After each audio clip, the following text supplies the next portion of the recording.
Procès du député national Edouard Mwangachouchou à la haute cour militaire. Ses avocats dénoncent un procès de la haine et stigmatisation basé sur les stéréotypes et l'exclusion. Ils se sont exprimés ce lundi. Top Congo FM. Prise à la tête de la ville de Kinshasa, le vice-gouverneur Gérard Moulumba dénonce le non-paiement des ministres et membres de leur cabinet depuis 26 mois. Même situation pour les agents de sécurité affectés à l'hôtel de ville. Top Congo FM. Le président burundais Évariste Ndayishimiye en visite de travail de 2 jours à Kinshasa, une visite qui rentre dans le cadre du processus de paix à l'est de la RDC et dans la région des Grands Lacs. Top Congo FM. Et ils n'ont pas étudié depuis 2 années scolaires. Les élèves de Rutshuru, Masisi et Nirangongo risquent encore de ne pas retrouver le chemin de cette année, le chemin de l'école. Donc, ces territoires de la province sont toujours occupés par les rebelles du 1-23 soutenus par le Rwanda. Qui fait quoi, où, quand, comment et pourquoi? Tout de suite, le journal. Top Congo FM, le journal vous est présenté par Roger Kalala. Bienvenue et bonnes conditions d'écoute. Crise à la tête de la ville de Kinshasa. Le vice-gouverneur charge Jantini Ngobila, gouverneur de la ville. Dans un tweet, Gérard Moulumba dénonce le non-paiement des ministres et membres de leur cabinet depuis 26 mois. La situation est pareille pour les policiers affectés à l'hôtel de ville. Autre problème, c'est l'absence de convention médicale pour la couverture santé des agents administratifs. Leurs soins ne sont ni pris en charge ni remboursés. Détail Barit Bouema. Les vice-gouverneurs de la ville de Kinshasa dénoncent les non-paiements des ministres et les membres de leur cabinet depuis 26 mois. Même sort pour les 435 policiers affectés à l'hôtel des villes. Dans un post relayé sur ses comptes Facebook et Twitter, dont il a confirmé l'authenticité à Top Congo FM, Gérard Moulumba déplore également l'absence de conventions médicales pour la couverture santé des agents administratifs de l'hôtel des villes. Les soins ne sont ni pris en charge ni remboursés. Gérard Moulumba, vice-gouverneur depuis mai 2022, avoue qu'il n'y a eu que 2 conseils des ministres depuis qu'il est en fonction. C'est une aberration dans une ville dont la population équivaut à 2 fois la population du Gabon. Pendant ce temps, il y a des nominations en toute camaraderie et en violation des us et coutumes. Il révèle que le gouverneur arrive au bureau aux heures et jours qui lui conviennent et passe l'essentiel de ses instructions au téléphone. N'ayant que 2 camions, la société Raskin n'a reçu aucun frais de fonctionnement depuis l'accession du gouverneur à la tête de la ville. Donc, depuis le gouverneur Kimbuta, pas de carburant, pas d'achat d'engins neufs, ni de camions pour assurer la salubrité, déplore encore le vice-gouverneur de Kinshasa. Il y a seulement 4 camions anti-incendie qui ne se dépassent que si la victime assure les carburants. Dans la majorité des cas, ils arrivent tellement tard que c'est pour la figuration. Au demeurant, depuis le gouverneur Kimbuta, ils n'ont jamais reçu de frais de fonctionnement. Gérard Moulumba révèle que la ville de Kinshasa est fortement endettée. Certains beaux résiliés des services de la ville en procédure de déguerpissement. Le gouverneur, l'autorité des rendez-vous manqués, ne communique que sur des faits divers, aucune communication de crise. La ville ne parle pas à ses administrés et ces derniers ne voient aucune perspective. Dans ces cinglants réquisitoires, Gekoko promet de parler sous peu. En attendant, n'ayant pas la question financière dans mes attributions, mes larmes coulent pour mes administrés. Contacté, l'hôtel de ville de Kinshasa promet de se prononcer très prochainement. En attendant, le vice-gouverneur de la ville de Kinshasa, Gérard Moulumba, est exhorté à démissionner, retourner à l'Assemblée provinciale pour initier une motion contre le gouverneur Jantini Ngobila parce que, selon la même source, ces spectacles désolants qu'il livre actuellement ne cadrent pas avec ses fonctions de vice-gouverneur. Barik Bouema. Procès du député national Edouard Mwangachouchou à la haute cour militaire. Ses avocats dénoncent un procès de la haine et stigmatisation basé sur les stéréotypes et l'exclusion.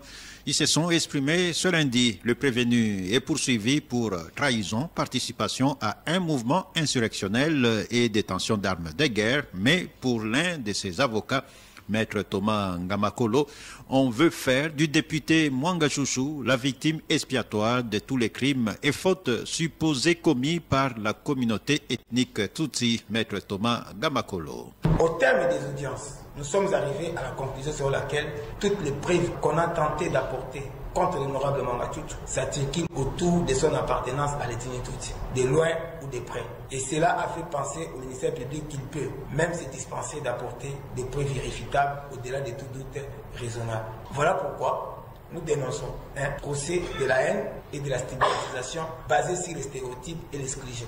Un procès de discrimination. On veut faire de notre client la victime expiatoire de tous les crimes et autres fautes supposément commis par des Tutsis. Et ça, nous ne l'accepterons jamais. Nous estimons qu'avec ces procès, notre vivre ensemble et la cohésion nationale sont mis à rude épreuve. Notre client n'étant pas le Jésus-Christ des Tutsis, il ne va pas être puni pour des faits d'autrui, au prétexte qu'il est de la même ethnie que des membres de la rébellion M23. Chacun doit répondre des faits individuellement commis. Nous plaidons donc pour le respect de la responsabilité individuelle de chaque individu devant la loi. Tout le monde doit être égaux et protégé également par la loi et par la justice. Nous croyons en la justice de notre pays. Nous croyons qu'elle résistera à toute forme de pressions internes ou externes afin de rester au milieu du village et dire les droits. Et si tel est le cas, nous ne craignons rien pour notre client. Maître Thomas Gamakolo, des propos recueillis par Cyril Milandou. Certains étrangers exercent des activités dans l'illégalité en RDC. Dans la province du Olomami, les agents de sécurité ont arrêté 2 Chinois dans le territoire de Malembankoulou. Ils sont déjà mis à la disposition de la Direction générale de migration, la DGM, pour le contrôle des documents. Le député provincial Paul Bitelou affirme que les Chinois arrêtés n'ont pas de documents qui les autorisent à exercer des activités minières. On l'écoute au micro de Isabelle Moengo. 2 sujets chinois sont mis aux arrêts par les autorités territoriales de Malembankoulou. La pauvre population contemplant impuissamment la pollution de l'environnement dans leurs milliers d'habitations par les poussières des terres des camions en provenance dans les carrières, par leur passage sur des routes érigées dans les villages d'habitation de la population. D'autres entreprises qui ont mis la main sur l'exploitation minière sans la conformité des lois du pays. Les bilans sont ceux des fiascos, non-respect des cahiers des charges et des constructions de bureaux standards internationaux, des sièges dans les chefs-lieux de Kamina dans la province du Olomami. Les territoires de Malembankoulou et de Bukama, pas de construction des infrastructures sociales, sanitaires, éducationnelles, routières dans la zone d'exploitation. Je souligne quelques entreprises installées dans les territoires, les rois de corruption n'interviennent à rien pour les actions sociales et humanitaires en faveur de la population. Le député provincial Paul Bitelou au micro de Isabelle Moengo.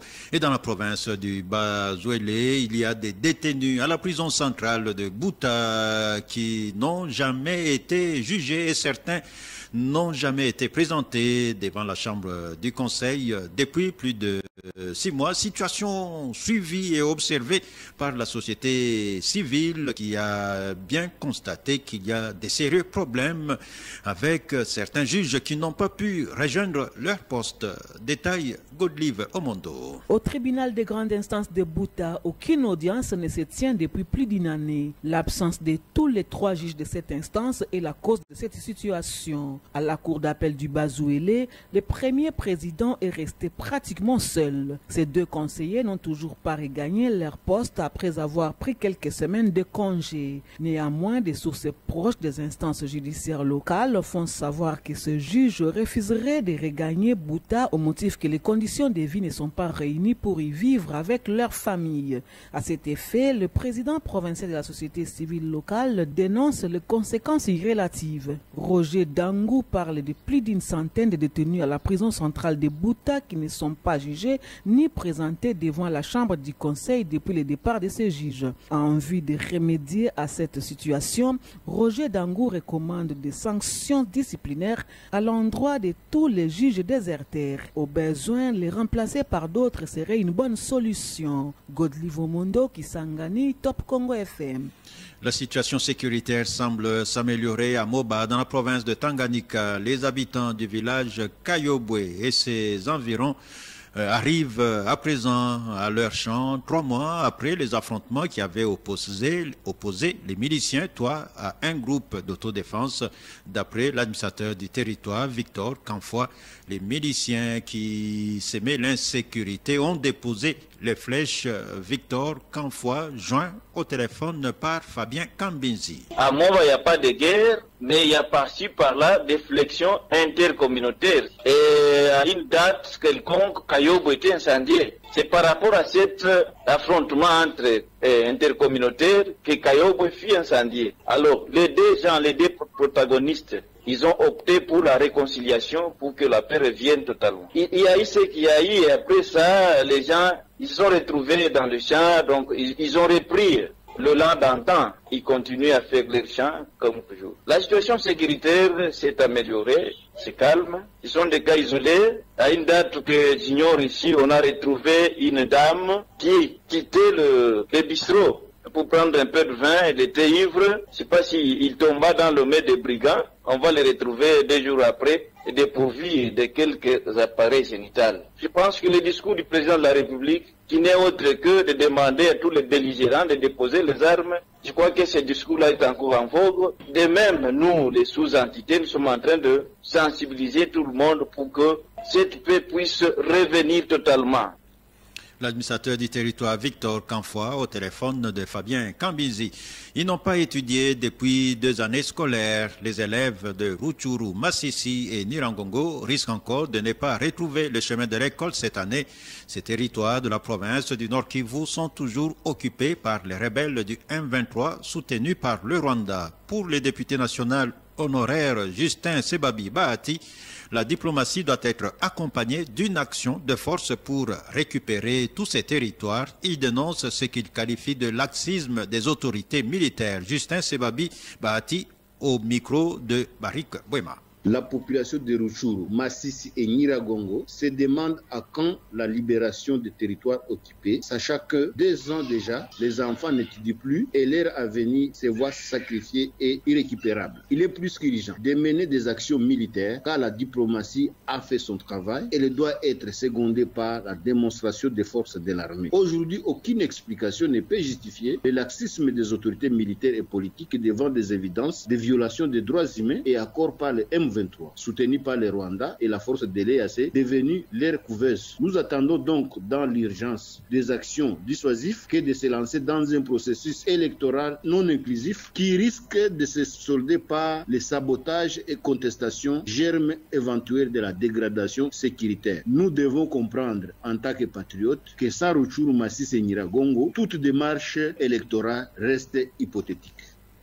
6 morts, mais également quelques blessés. Bilan d'un incendie à la ferme Djambo, à 75 km de Lubumbashi, c'est au village Malambwe, territoire de Kasenga, selon Barthélemy Kabwata, administrateur de ces territoires. Le drame a eu lieu jeudi dernier. La cause de l'incendie n'est pas encore connue. Détail patient Lukusa. D'après l'administrateur du territoire de Kasenga, l'origine de l'incendie déclaré depuis le jeudi passé dans la ferme Djambo Market des sujets indiens n'est pas encore connue. Barthélemy Kabwata confirme que le bilan provisoire est de 6 personnes calcinées et 7 autres brûlées et gardées dans une structure médicale du village Malambwe. La cause vraiment est inconnue puisque le feu n'est pas venu de la ferme. Mais ce qui est grave, les victimes que vous entendez sont entrés dans la ferme sans l'autorisation du propriétaire de la ferme. Les victimes sont au nombre de combien? Les victimes sont au nombre de 6, dont 5 femmes et un garçon de 18 ans. Il y a 7 personnes rescapées, dont une est au 1er degré. Tous sont hospitalisés au dispensaire de Malambwe. Les enquêtes continuent puisque le champ vraiment est vaste. Contacté, l'un des gérants de Djambo Market, responsable de la ferme, a refusé de réagir. Survenu depuis plus de 5 jours, le gouvernement provincial du Haut-Katanga, à travers son porte-parole, Arce Joseph Kayumba, a indiqué à Top Congo qu'il n'est pas au courant de cet incendie qui a fait des morts. Même réponse du côté de la police nationale congolaise. Ce silence des autorités politiques et policières est condamné par la société civile locale. Berthe Dios, du cadre des concertations dans le Haut-Katanga. Cette information est partie depuis le jeudi, mais jusqu'aujourd'hui, silence. Et voir les gens mourir, être calcinés, je crois que nous, en tant que société civile, nous condamnons. Nous voulons voir le gouvernement suivre cette question. Nous voulons voir la justice résoudre cette question. Nous voulons voir toutes ces familles être indemnisées. Nous voulons voir les responsables de ces fermes-là être arrêtés. Lubumbashi, patient de Kosa pour Top Congo FM. Il n'y a pas une quelconque opacité dans la gestion au fonds forestier national. Toutes les pièces justificatives, notamment les extraits bancaires, ont été remis à l'IGF et à la Cour des comptes. C'est la mise au point faite par le directeur général du FFN après des accusations d'opacité portées à l'encontre des animateurs de cet établissement. Honoré Mulumba Kalala, qui a été récemment reconduit à son poste de mandataire, plaide pour la mise en place des commissaires aux comptes pour aider davantage à la bonne gouvernance tant voulue par le président de la République. On l'écoute au téléphone de Myriam Iragui. Tout ce que je sais, c'est que nous avons eu ici au FFN une équipe de l'IGF qui a fait 6 mois et nous avions remis des cartons, je dis bien des cartons et des cartons, des extraits bancaires du FFN. Et donc nous estimons qu'après avoir remis ces extraits bancaires, si vous voulez, à l'IGF, c'est une institution officielle qui fait ce travail. Nous avons, pour votre information, remis également il y a 1 mois ou 3 semaines passées les extraits bancaires à la Cour des comptes. Et ils étaient même étonnés de voir que nous pouvons, n'est-ce pas, ils étaient étonnés de voir que nous pouvons donner ces extraits bancaires. Nous avons eu un contrôle de la commission parlementaire avec la commission ECOFIN qui a contrôlé toutes ces choses. Donc j'estime que nous avons fait notre travail et que si on veut bien contrôler cela, la Cour des comptes est là, l'IGF est là, on peut aller là-bas et voir. Parce que pour nous, ce sont les institutions officielles qui peuvent avoir ces extraits. Donc il n'y a pas de grand problème pour ça, madame. Est-ce que ces informations sont partagées notamment avec votre ministère des tutelles? Mais lorsque l'IGF passe, lorsque la commission parlementaire passe, lorsque la Cour des comptes passe, j'estime que c'était officiel, nous en parlons. Mais en principe, ça doit se faire à travers le conseil d'administration. N'oubliez pas que le directeur général exécute les décisions du conseil d'administration. Nous aurons conseil dans quelques jours, tous les rapports seront donnés et c'est au PCA d'aller remettre officiellement ce rapport à la tutelle. C'est comme ça que ça se passe. Mais pas... Le DG du Fonds forestier national, Honoré Mulumba Kalala. Aucun responsable de l'Office de gestion du fret multimodal n'a parlé avec qui que ce soit au sujet d'une commande de kits électoraux par la CENI, contrairement aux nouvelles propagées. C'est la réaction du service de communication face à certaines informations propagées ces derniers temps sur les réseaux sociaux et dans certains médias. Ce sont des fausses informations véhiculées par des personnes en mal de positionnement. L'OGFREM demande à la population congolaise de n'y prêter aucune attention. Comment faciliter les échanges commerciaux entre la RDC et la Tanzanie? La question était au centre d'une rencontre entre la gouverneure Julie Ngungwa et les opérateurs économiques des deux pays. Ils étaient conduits par Asha Abdoudala, consul adjointe de la Tanzanie basée à Lubumbashi. Une commission a été mise en place pour renforcer les relations commerciales. Pour Gilles Moulia, président de la Fédération des entreprises du Congo, si tout marche bien, les prix de plusieurs produits vont baisser et ça va soulager la population. Gilles Moulia au micro de Fabien Kambinzi. L'autorité provinciale est très satisfaite, surtout qu'il y a un volet aviation dans tout ça. Il y a un opérateur qui est venu, tanzanien, qui a un avion disponible. Nous sommes à vol d'oiseau à 100 km de Kigoma. Ça fait 25 minutes de vol. Donc même pour une urgence, c'est plus facile. Une évacuation médicale, par exemple. Et ça ferait... ça enrichirait tout le monde et c'est tout ce qu'on veut. Il y en a même un qui est prêt à venir ouvrir son usine ici à Kalemi. Et il va employer la main-d'œuvre locale, il va payer des impôts locaux et tout ça, ce sera un grand plus pour la province. Et quand il y a une abondance de produits, ce qui se passe directement, les prix vont baisser à Kalemi. Il y aura une compétition et ça fera que notre économie pourra gagner énormément. La suite du journal bientôt, le contrôle de la vignette pour les véhicules à Kinshasa. Le recouvrement forcé va débuter le 8 septembre. C'est la Direction générale des recettes de Kinshasa qui l'annonce. Message adressé aux propriétaires, personnes physiques et morales assujetties à l'impôt sur les véhicules et la taxe spéciale de circulation routière. Marcel Bibanzila, directeur en charge de l'impôt à la DGRK, est au micro de Osé Manzanza. Nous annonçons officiellement la fin de la campagne de paiement volontaire de l'impôt sur les véhicules, autrement appelé vignette, à partir de ce 31 août 2023. Et nous exhortons donc les propriétaires de ces véhicules de s'acquitter pour ceux qui n'ont pas encore fait de leurs devoirs. Parce qu'à partir du 8 septembre, nous commençons le recouvrement forcé de cet impôt, donc les vignettes. Et nous les exhortons donc à aller dans les banques. Et nous avons 3 banques qui ont été retenues. Il y a Sophie Bank, Robank et nous avons aussi Solidaire. Solidaire, c'est spécialement pour les personnes morales. Et pour les autres banques, toutes les personnes physiques, ils peuvent aller pour payer leurs impôts. Mais cette campagne de recouvrement forcé, ça concerne qui précisément? Est-ce que seulement les chauffeurs taxi ou également ceux-là qui opèrent comme des privés? Cette campagne concerne tous les véhicules qui roulent sur toute l'étendue de la ville de Kinshasa. Que ce soit les taxis, les privés, bref, tous les véhicules sont concernés. Et la particularité cette année, c'est que nous sommes en train de recouvrer aussi l'impôt sur les véhicules de 2023. Donc aucun véhicule ne sera épargné et donc il est temps que chacun prenne les dispositions pour qu'il puisse payer. De l'eau qui coule sur plusieurs routes au quartier Bumba dans la commune de Ngadiema. Il y a des fuites d'eau des tuyaux de la régie des eaux. Conséquence, les avenues sont impraticables. La population a déjà saisi les responsables de la régie des eaux, mais aucune réaction jusqu'à présent. Dans le quartier, on alerte que la situation risque de s'aggraver si rien n'est fait avant les grandes pluies qui s'annoncent à Kinshasa. Un habitant du quartier Bumba est au micro de King Munga. L'avenue est devenue boueuse, on ne sait pas passer avec le véhicule. Le chef de l'État a inauguré l'usine de l'ozone et le gouvernement a fait sortir beaucoup d'argent. Aujourd'hui, nous avons 4 fuites, des grandes fuites d'eau, où nous avons au moins 70 mètres cubes qui se déversent sur la chaussée.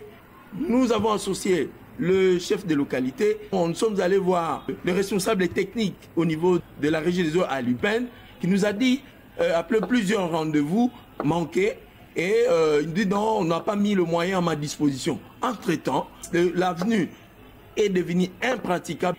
Nous avons interpellé le Bougoumès. Nous nous sommes dit peut-être qu'il faut aller voir le DG de la régie des eaux. Parce qu'au niveau de l'agence de Lupin, ils ne savent pas nous prendre en charge. Dernièrement, j'étais avec pour la 1e fois avec les responsables techniques qui nous dira, bon, j'ai fait appel aux véhicules de l'intervention qui vont venir. Et ils ne sont jamais venus. Vous connaissez que nous avons des problèmes d'érosion dans ces coins-là. Vous ajoutez encore la quantité de 70 mètres cubes qui se déversent sur l'avenue. Eh bien, allez-y comprendre. Des propos recueillis par King Munga. Pendant ce temps, la campagne de recouvrement forcé se poursuit. La régie des eaux, direction régionale de Kinshasa Est et Ouest, continue donc avec sa campagne recouvrement de créances auprès des abonnés de Kinshasa. Objectif, garantir l'exploitation. Et elle poursuit encore avec l'opération de déconnexion des branchements des abonnés coupés qui ne se manifestent pas pour la réouverture. La régie des eaux demande en outre à tous les abonnés en retard de paiement de bien vouloir payer leurs factures de consommation d'eau afin d'éviter tout désagrément lié à l'interruption de la desserte en eau. Par ailleurs, la Régie des eaux informe ses abonnés que le paiement en ligne est effectif par son site www.regiedeseaux-rdc.com ou par Mobile Money, Airtel Money et M-Pesa et en composant le code 4020. Les travaux de lutte anti-érosive évoluent normalement à Chikapa, dans la province du Kasaï. Le ravin Sogajik qui menaçait de couper le boulevard Lumumba et l'accès à l'aéroport de Chikapa est maîtrisé et en train d'être remblayé. Selon le directeur provincial de l'OVD Kasaï, l'exécution des travaux des ravins Kapongo et Kélé est évaluée à plus de 50%. Cette situation réjouit les organisations de la société civile et la population. Le directeur provincial de l'OVD félicite donc les autorités pour avoir accédé ou entendu les cris de la population. Le directeur provincial de l'OVD, Titi Kwete, au micro de Fabien Kwesh. D'abord sur le site Sokagic, nous avons démarré les travaux pendant la saison de pluie. Le ravin progressait d'une manière spectaculaire, mais on s'était battu quand même pour contenir que la fameuse érosion ne puisse pas couper le boulevard Lumumba et endommager la conduite mer de la régie des eaux. Mais depuis que nous avons reçu la dotation présidentielle, c'est ce matériel qui nous a permis de pouvoir intervenir efficacement sur le site Sokagic. Nous avons réussi à repousser l'érosion jusqu'à rétablir les 2 caniveaux qui sont déjà construits, qui sécurisent déjà même les sites, parce que maintenant nous sommes confiants confiant, même s'il pleut. Le déboire que nous avons connu la fois passée ne pourra jamais revenir. Et PK Pongo, nous avons progressé suffisamment. Il nous reste plus ou moins 15 mètres pour quitter dans la zone que moi j'appelle zone rouge. Nous sommes au-delà de 50% des travaux. Je peux vous dire avec tout courage qu'au niveau de Sokajik, nous avons maîtrisé la situation. Je peux apaiser tout le monde qui a vu les images horribles de la fois passée, que les gens de Sokajik peuvent maintenant rester à repos. Je vous dis sincèrement, ni été l'intervention du chef de l'État. En nous envoyant ce matériel, même si on avait l'argent, manuellement, on ne devrait pas vraiment y parvenir. Mais grâce à l'intervention du chef de l'État, moi j'ai la victoire. Je peux même sourire parce que ni été ce matériel, malgré le financement du FONER, on ne devrait pas s'en sortir. Et nous ne pouvons que dire à son Excellence, le Président de la République, grand merci. Le directeur provincial de l'OVD Kasaï, Titi Kwete, au micro de Fabien Ngwesh. Les enseignants de la sous-division de Boma dans la province du Congo central dénoncent les illégalités lors de la paye des enseignants du secteur de l'enseignement primaire, secondaire et technique. Ils affirment avoir constaté que certains d'entre eux ont touché leur salaire avec une augmentation de 80 000 francs congolais, alors que d'autres, rien du tout. L'un d'eux soutient que cette situation n'est fait qu'amplifier des frustrations en lieu et place de la suspension des zones salariales qui n'ont cessé de dénoncer. Maurice Polo Kambo du Sieko Boma l'a dit au micro de Trésor Kiyombo. Nous avons toujours dit que nous sommes victimes d'une injustice sociale où on nous paye comme des enseignants de la bourse, comme les enseignants qui ne payent pas les loyers et les transports. Or, nous avons toujours dit que l'enseignant de Boma vit les mêmes conditions sociales que l'enseignant de Matadi et que pour nous, notre démarche, que nous soyons reconnus comme ville, c'est-à-dire qu'on nous paye le même montant que nos camarades de Matadi, nos collègues de Matadi. Mais subitement, à la paye passée, le gouvernement a décidé de corriger une erreur par une autre erreur. C'est-à-dire, il reconnaît 45% des enseignants de la ville et 55% des enseignants de la brosse. Dans une même ville, nous avons maintenant des catégories. Et nous ne savons pas rentrer à l'école avec ces climats. C'est pourquoi nous interpellons. Et comme nous sommes venus sur Top Congo, nous croyons que ce message sur Top Congo va arriver jusqu'aux décideurs. Les décideurs, ce qu'ils doivent faire, c'est de vite corriger cette erreur qu'ils viennent de commettre encore. C'est-à-dire terminer à payer les 55% qui n'ont pas bénéficié les 80 000 francs destinés au loyer et transport avant la rentrée scolaire. Parce que si cette situation n'est pas corrigée, on risque de vivre un affrontement entre les camps bénéficiaires des 80 000 francs, les transports et les loyers, et les non-bénéficiaires. Maurice Polo Kambo du syndicat des enseignants du Congo au micro de Trésor Kiyombo. La couverture santé universelle arrive partout en RDC. Ce programme va démarrer le 4 septembre. L'annonce a été faite par le coordonnateur de la couverture santé universelle, Dr Polydor Bongani. L'objectif est d'assurer l'accès aux soins de qualité et équitable sur l'ensemble du territoire national pour ainsi réduire le taux de mortalité, surtout infantile, dans un pays où l'espérance de vie se plafonne à 53 ans pour les hommes et 58 ans pour les femmes. Détail Waterkouille. Selon le ministre de la Santé, la RDC demeure un désert médical, d'où la nécessité de réagir si vite pour offrir les meilleurs soins aux Congolais. Docteur Roger Kamba. Ça pose la question des ressources humaines, question pour laquelle on va au niveau du ministère de la Santé organiser au mois d'octobre les états généraux des ressources humaines. 17 provinces de notre pays n'ont pas un médecin spécialiste. C'est un désert médical énorme. Cela se ressent sur la qualité des déterminants de la santé. L'espérance de vie est impactée. La plupart des maladies sont prises en charge de manière limite. On doit pouvoir trouver une politique qui permette à ce que toute la population accède aux soins de santé et en l'occurrence dans le cas de la couverture santé universelle, des soins de santé de qualité. La répartition géographique du personnel médical est l'autre facteur qui va accompagner cette politique. Docteur Roger Kamba. La politique que nous avons de développer les soins de santé primaire, c'est-à-dire d'aller beaucoup pour les choses qui sont les plus essentielles chez nous, nécessite énormément de personnel de santé qui ne sont pas spécialistes, c'est-à-dire des médecins généralistes, des des infirmiers, les relais communautaires. On doit avoir une politique qui a du sens par rapport à la répartition géographique de nos médecins. C'est de ramener le salaire et les primes de médecins au niveau des communautés qui en ont besoin. Côté ressources, le gouvernement congolais va financer ce programme, a rassuré Dr Polydor Mbongani, coordonnateur de la couverture santé universelle de la RDC, qui a assisté à ce point de presse. Cet accès est gratuit du fait que quand les femmes arrivent pour accoucher dans les centres de santé ou dans les hôpitaux, elles ne vont pas payer. L'objectif que nous poursuivons en fait, c'est du fait de l'hypermortalité maternelle et de l'hypermortalité infantile en RDC. Le Nigeria et la RDC ont un taux de mortalité très élevé comparé à tous les pays africains. Nous sommes obligés à corriger par des interventions qui permettent de redresser cette courbe, qui va aussi nous permettre d'atteindre les objectifs de développement durable. Il faut rappeler que le paquet de soins liés à la gratuité de la maternité a débuté dans la capitale. 88.4 Top Congo FM. L'invité. Accord conclu entre le gouvernement et la société arabe Primera. Pourquoi le député national Alfred Maïcha Bishobiri conteste cet accord? En réponse aux propos du ministre des Finances entendu sur cette antenne, le député élu de l'UNC à Bukavu s'exprime. Il répond aux questions de Christian Lusakeno. Top Congo FM 88.4, première radio d'information en République démocratique du Congo. Honorable Maïcha Bishobiri, bonjour. Bonjour, c'est Christian. Député UNC Bukavu Sud Kivu, porte-parole d'ailleurs du parti de Vital Kamerhe, vous vous opposez à ce contrat Primera conclu entre cette société d'Arabie Saoudite et le gouvernement de la République démocratique du Congo. Vous réagissez aux propos du ministre des Finances qui dit qu'il n'y a pas exclusivité et qui ne dit que du bien de ce contrat. Quels sont vos griefs?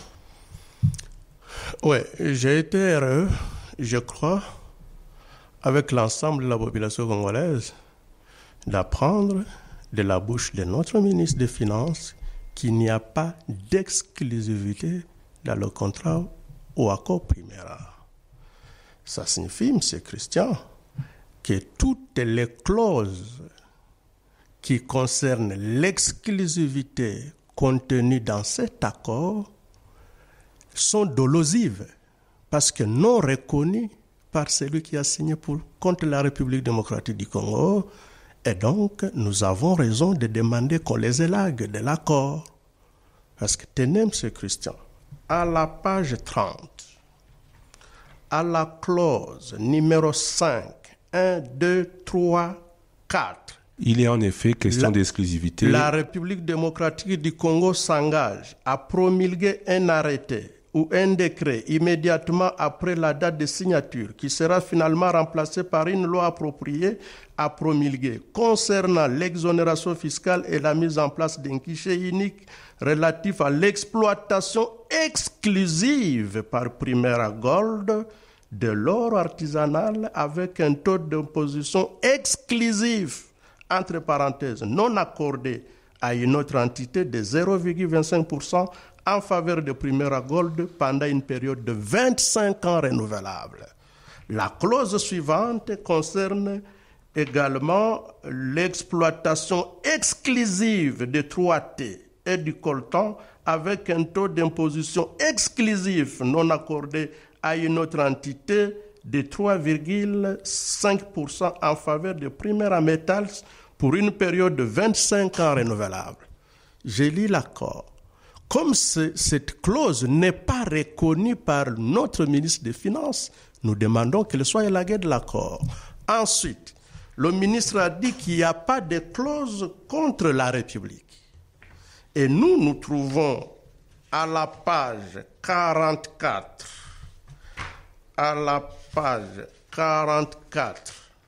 la clause qui dispose que chaque parti renonce à toutes les prétentions à l'immunité dans la mesure où elle en jouit. Il jouit d'une immunité en cas de procédure d'arbitrage ou judiciaire découlant du présent accord ou en relation avec celui-ci, y compris et sans limitation, l'immunité à l'égard des éléments suivants, notamment toute procédure d'exécution d'une sentence ou d'un jugement. Cette clause ici met Primera, une société privée, à égalité avec la République démocratique du Congo. Ce qui signifie qu'en cas de contentieux, Primera a un jugement, il peut faire exécuter sur tous les biens de la RDC, y compris les trésors publics, y compris les bâtiments publics, y compris, pourquoi pas, l'avion présidentiel. C'est exagérément dangereux pour la République démocratique du Congo. Si on sait que le même accord prévoit que le droit applicable à ces contentieux n'est pas celui congolais, mais plutôt celui du Royaume-Uni et du pays de Galles, et que le juge compétent, c'est le juge français. On l'aura bien compris. Mais il s'agit, et il faut bien l'expliquer aux auditeurs ici, d'un accord qui prévoit que celui qui pourra in fine, après raffinage au Rwanda, acheter de l'or venant du Congo, arrive directement au Congo et l'achète. Pour cela, le ministre nous l'a expliqué, des conditions particulières ont été données à Primera, celui qui achète l'or. Il en a acheté jusqu'à 190 millions depuis le début de l'année, 3000 tonnes, alors que le Congo n'avait comme production officielle d'or artisanal.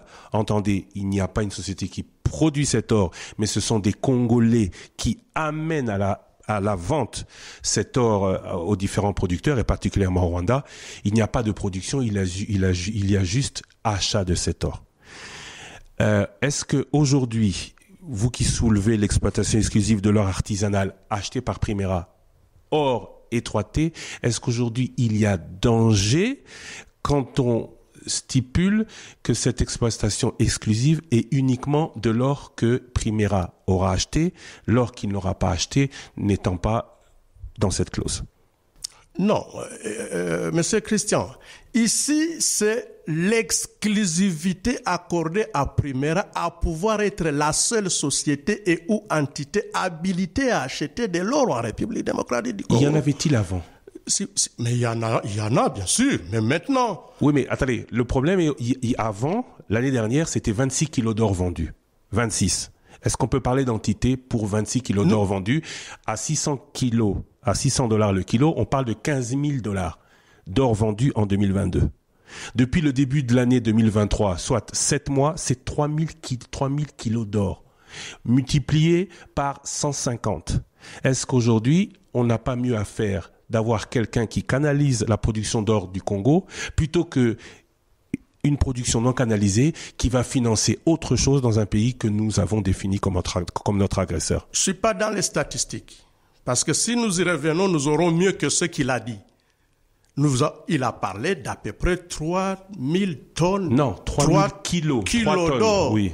Mais ce qu'il ne vous dit pas, allez à la DGI, allez à la DGRAD, allez à la DGDA, cliquez Primera. Il n'y a rien dans le compte de l'État, sinon des miettes. C'est un peu, s'il vous plaît, c'est un peu comme Banoro. Oui, mais attendez, s'il vous plaît. Oui, mais quand vous dites des miettes...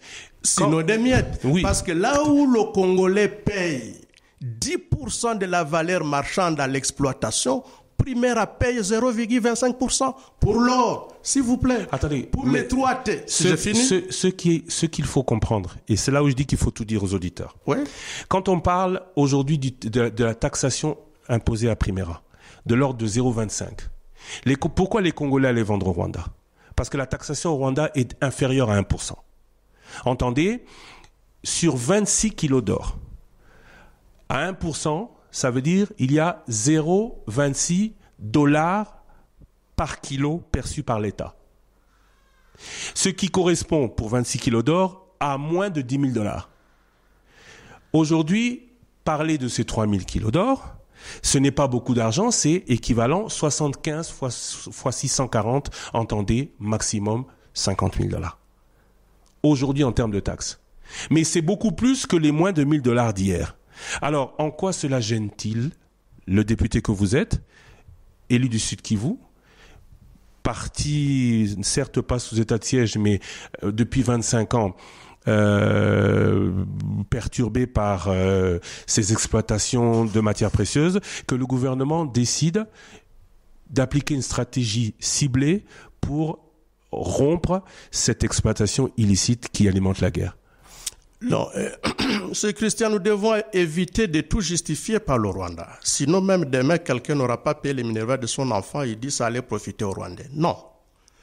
Je le dis tout le temps, le taux de douane au Congo est le plus cher dans la région. La réponse, il faut les réduire pour tout le monde. pas pour seul Primera. C'est ce que dit le code minier. Et c'est ce que le ministre a dit pour toute demande initiale, parce qu'on est dans l'or artisanal, pour toute demande initiale, condition initiale sera rendue. C'est ce que le ministre nous a dit aussi. Oui, c'est ce qu'il a dit, mais c'est pas ce qu'il a écrit.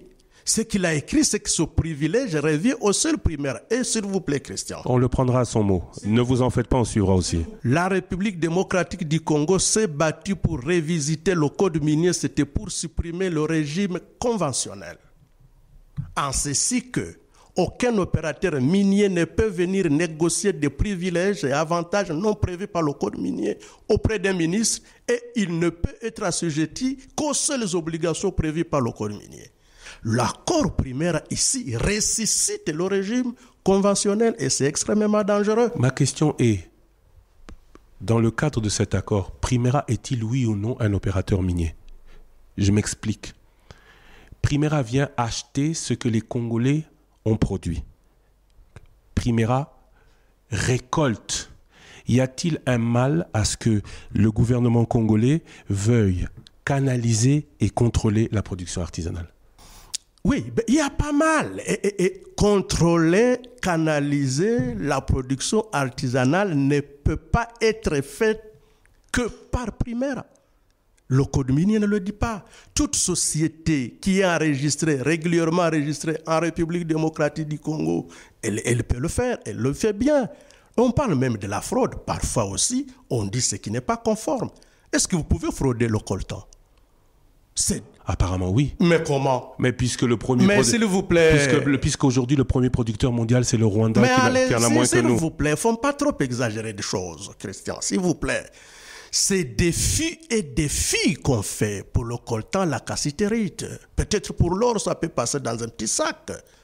Mais c'est défis qu'on fait pour le coltan, la cassitérite et qu'on sort.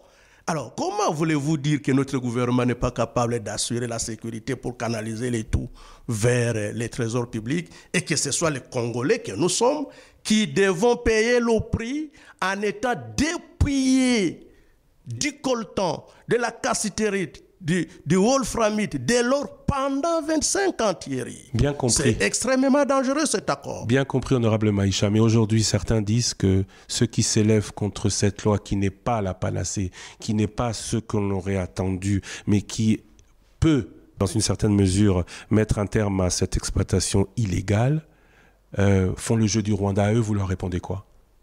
Non, ils ont une fausse peur du Rwanda.